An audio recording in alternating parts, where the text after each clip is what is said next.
Assalamualaikum warahmatullahi wabarakatuh.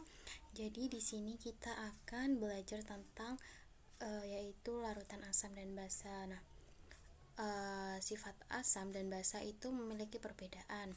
Dimana ketika larutan itu bersifat asam, jadi rasanya masam. Kalau basa rasanya pahit. Terus derajat keasaman atau pH-nya untuk asam kurang dari 7, kalau basa lebih dari 7. Kemudian untuk asam itu memerahkan lakmus biru, pokoknya asam M merah, semuanya berubah jadi merah. Kalau basa itu membirukan lakmus merah, jadi semua berubah jadi biru, seperti B ini biru gitu cara mudahnya. Terus tidak merubah lakmus merah, ini juga tidak merubah lakmus biru. Dalam air menghasilkan H+ untuk asam, sedangkan basa itu OH-. Dan contohnya ini terdapat kekeliruan ya teman-teman.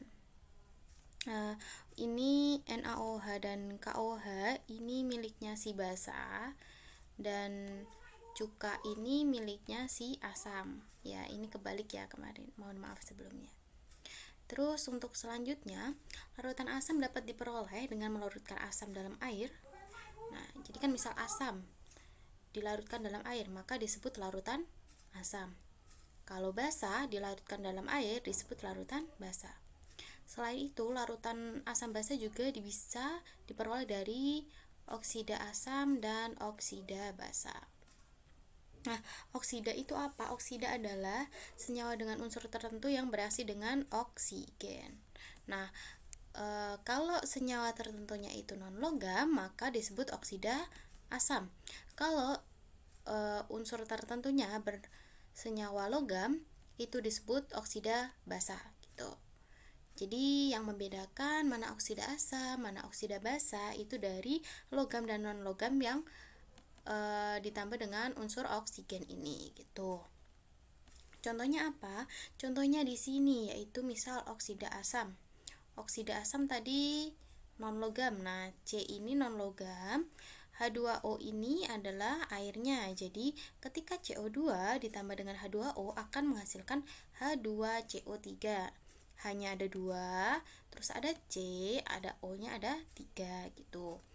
Kemudian contohnya SO3 ditambah H2O, maka akan menjadi H2S, O-nya ada 4. Kalau PO2O5 ditambah H2O menjadi H3PO4. Nah, di sini koefisiennya belum setara, jadi di sini harus 2, berarti 2H2O. Mohon maaf, maksudnya 3 ya, 3H2O. Nah, kalau 3H2O ini udah menjadi 6 hanya, terus PO4.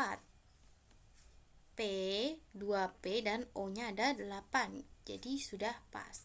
Tuh. Contohnya untuk yang oksida basa itu senyawa logam dengan oksigen. Misal Na2O. Na adalah senyawa logam, Na2O plus H2O menjadi 2NaOH.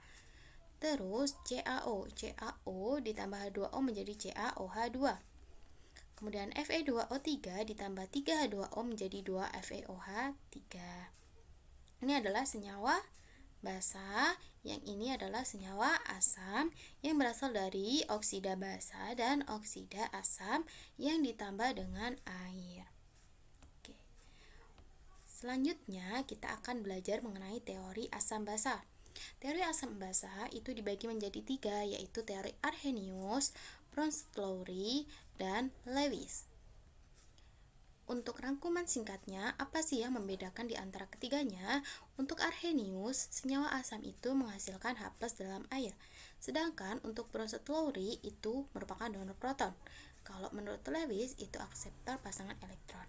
Sedangkan menurut Arrhenius, senyawa basa itu menghasilkan OH- di air.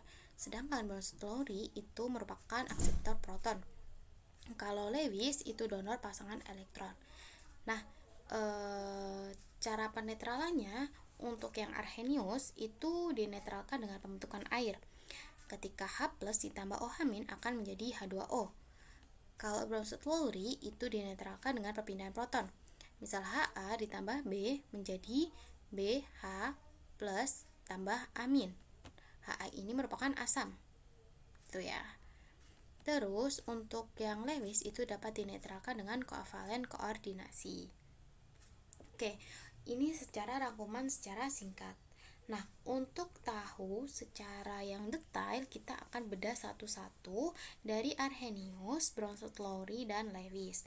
Untuk kali ini kita fokus pada teori asam basanya saja. Untuk perhitungan pH dan lain-lain kita akan bahas di pertemuan selanjutnya. Oke, yang pertama itu asam basa Arrhenius.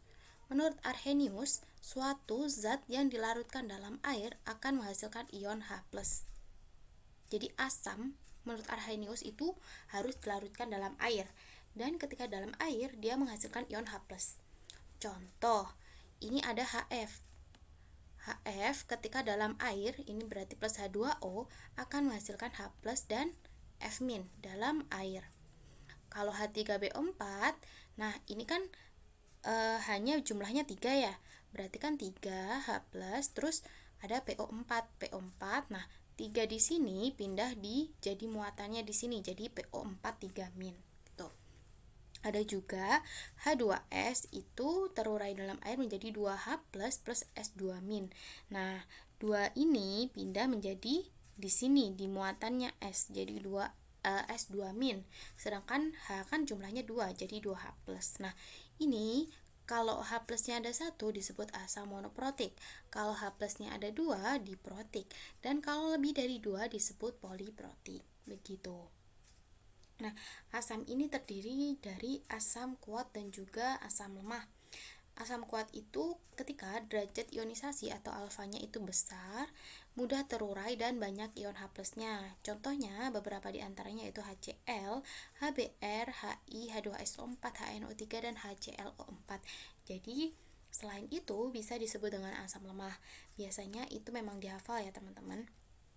Oke, lanjut untuk yang selanjutnya yaitu senyawa basa menurut Arrhenius itu menghasilkan OH- dalam air. Ingat ya, dalam air. Nah, basa itu disebut kuat kalau mudah terionisasi dan banyak menghasilkan OH-. Contoh KOH, NaOH, BaOH2, dan CaOH2. Nah, misal di sini ada NaOH. NaOH itu menjadi Na+ dan juga OH-. BaOH menjadi Ba2+, ingat 2 ini pindah ke sini, terus ditambah 2 OH- karena OH-nya ada 2. Kalau NH3 plus H2O menjadi NH4 plus OH-. Nah, namun teori Arrhenius itu kan dikhususkan ya di dalam air, dia bisa menghasilkan H+, kalau asam, OH- jika basa dalam air. Jadi teori Arrhenius ini tidak bisa menjelaskan pelarut yang air atau bukan air.